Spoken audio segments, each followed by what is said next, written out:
We're down here today at the Sunday Business Post Property Summit.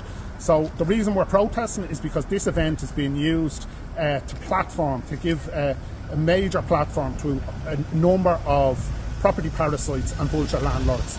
People who are lobbying government and explicitly lobbying government for housing policies that will favour the private profiteers.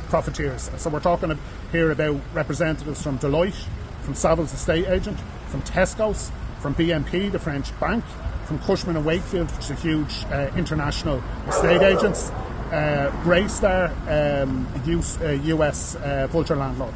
So all of these organisations, they all are making huge money, generating massive profits off the back of the housing crisis, off the back of housing misery here in Ireland. And this event is being used, explicitly being used, at the timing of it, ahead of a government, and the theme that's running through the entire event is how to influence government policy. And what they mean by that is to influence government policy in a way that favours the private profiteers. People are always looking for people to blame for the housing crisis. Well, you don't have to look much further than what you can see here today. The people that are responsible for the housing crisis are the private developers, the landholders, the bankers, the estate agents, the vulture landlords, and the political allies, the lackeys in government who introduce housing policies to favour them.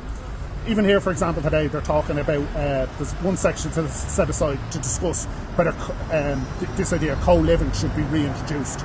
People might remember that was a housing policy essentially for forms of slums, with dozens of people crammed into small accommodation, all sharing the same kitchen, all sharing the same bathrooms. This was a policy that was introduced by Owen Murphy and then scrapped. And here we have today the private sector again starting to discuss it, floating the boat about should they reintroduce co-living as a form of housing. Éirigí is the only party in Ireland that is committed to ending the role of private landlords as a major provider of housing in Ireland. At the moment, they provide about 20% of housing in this state.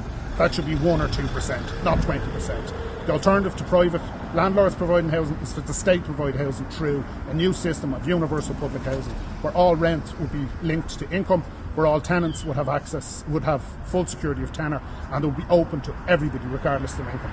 That's the way forward, universal public housing.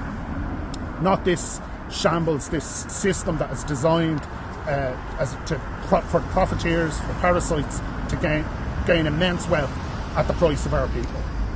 If you're interested in joining the fight for housing justice and joining the fight for universal public housing, to bring the fight to the doors of the property developers, of the landholders, of the bankers, and of the estate agents and vulture landlords, you need to join Éirigí, and you need to do it today.